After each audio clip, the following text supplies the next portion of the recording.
আসসালামু আলাইকুম। এখন শুনবেন সংবাদ শিরোনাম।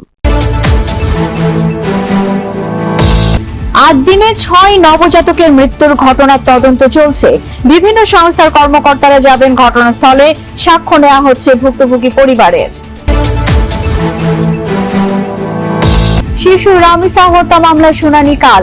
চার্জশিট গ্রহণের পর শুরু হবে বিচার। সর্বোচ্চ শাস্তি প্রার্থনা করবে রাষ্ট্রপক্ষ।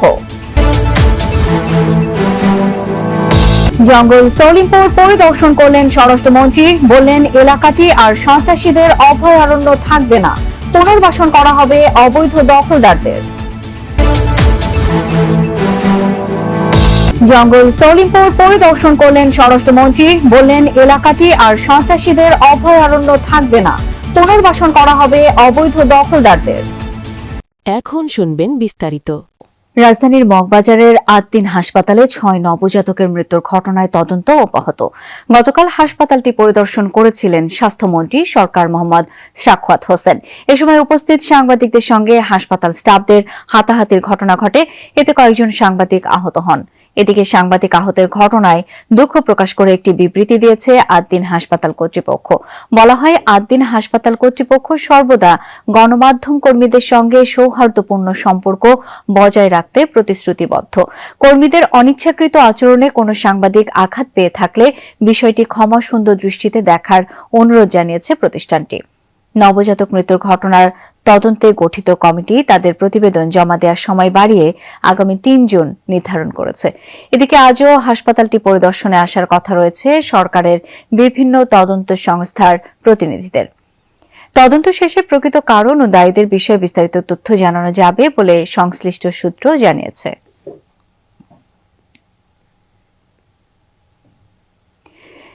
এদিকে ৮ দিন হাসপাতালে মারা যাওয়া ২ যমজ শিশুর বাসায় পরিবারের কাছে গিয়ে তথ্য-উপাত্ত সংগ্রহ করেছে তদন্ত দল।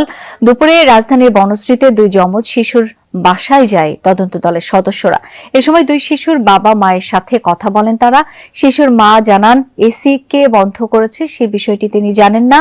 তার সাথে থাকা ২ বছরের ছেলে রাতে অসুস্থ হয়ে পড়েছিল। এরপর ছেলেকে ওষুধ দিয়ে তাকে এনআইসিইউতে চলে যান শিশুর মা।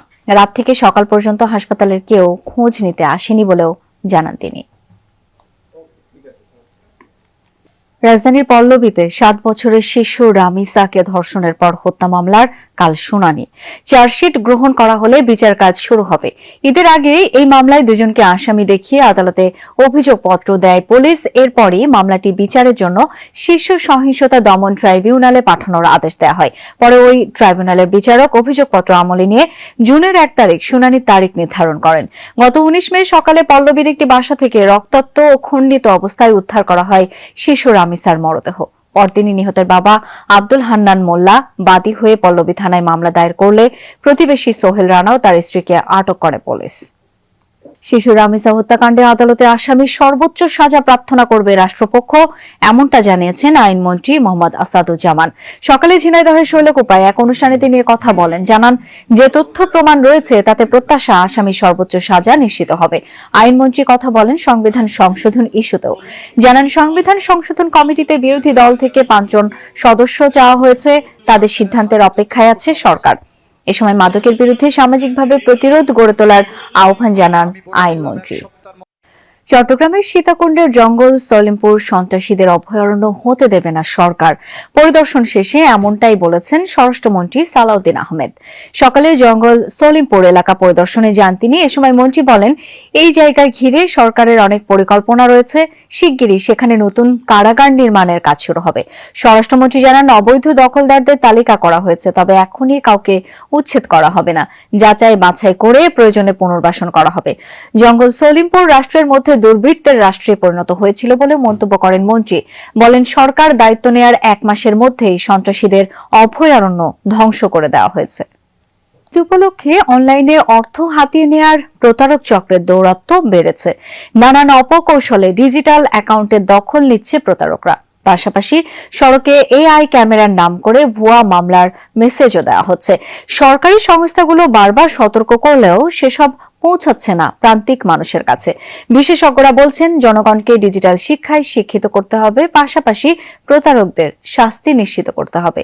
সেই মাজারে কিছু দান করতে হবে, কয় টাকা দিতে হবে এবং কিভাবে পাঠাবো। তখন বললো অনলাইনের মাধ্যমে তুই এই টাকাটা পাঠাবি।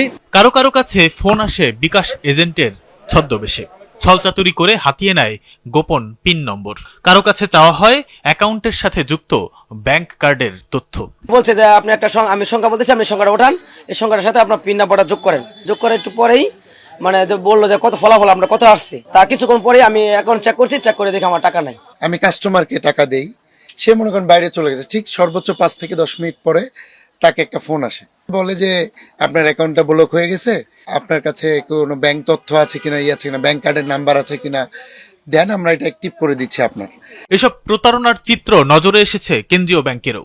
জারি করা হয়েছে নতুন নিরাপত্তা নির্দেশনা। এতে বলা হয়েছে মোবাইল ব্যাংকিং অ্যাকাউন্টের সাথে ব্যাংক কার্ড যুক্ত করতে হলে প্রথমবার সর্বোচ্চ 500 টাকার একটি টোকেন লেনদেন করতে হবে।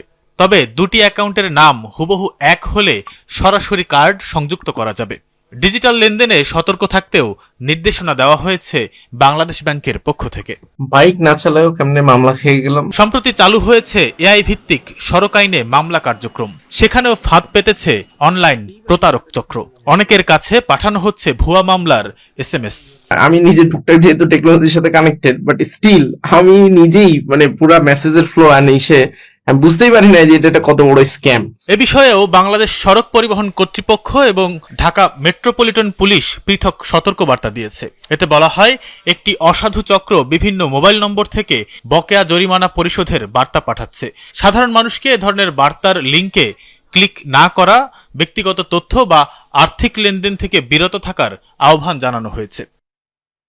কিন্তু এই সতর্কবার্তা আর নির্দেশনাতেই কি প্রতিকার মিলবে? প্রযুক্তি বিশেষজ্ঞরা বলছেন, জনগণকে অনেক বেশি সচেতন আর ডিজিটাল শিক্ষায় শিক্ষিত করাই এসব প্রতারক চক্রের ফাঁদ থেকে মুক্তির প্রধান পথ। সেই সাথে দরকার প্রতারকদের কঠিন শাস্তির ব্যবস্থা। সচেতন করতে হবে ইউজারদেরকে, আর সরকারকে মনিটর করতে হবে সবসময়। আর এখন যেহেতু এআই চলে আসছে, এআই এর যুগ চলে আসছে, আপনি কিন্তু এআই মডেল ব্যবহার করে এগুলোকে আরো ভালো করে মনিটর করতে পারেন। যখন প্রথম দেখলাম যে this sort of fraud attempt চলতেছে, ততদিনে আসলে 10,000, 20,000, 50,000 লোক তাদের সিসিটিভি ডাটা হারায় ফেলাইছে। বাট এটা যদি বের হওয়ার 24 ঘন্টার মধ্যে ডিটেক্ট করা যাইত এবং সেইভাবে যদি জনগণকে সচেতন করা যাইত, তাইলে আমার ধারণা এতগুলা লোক আসলে এই বিপদে পড়তো না। ডিজিটাল প্রতারক চক্রের ফাঁদে পড়ে অনেকেই নিঃস্ব হচ্ছেন। প্রযুক্তির উৎকর্ষের যুগে এই প্রতারক চক্রকে নির্মূলে এখনই শক্ত ডিজিটাল প্রতিরোধ ব্যবস্থা গড়ায় জোর দিচ্ছেন বিশেষজ্ঞরা। তানভীর সিদ্দিক, টিপু, যমুনা নিউজ, ঢাকা। দেশে গত কয়েক মাস ধরে বেড়েছে হামের প্রাদুর্ভাব। এখন আগে সংক্রামক ব্যাধি হাসপাতালে ছিলাম, এখন মহাখালী ডিএনসিসি কোভিড হাসপাতালে আছি। এখানে মূলত সকাল থেকে হামে আক্রান্ত হয়ে এখানে 17 জন শিশু ভর্তি হয়েছেন। বেশিরভাগ শিশুই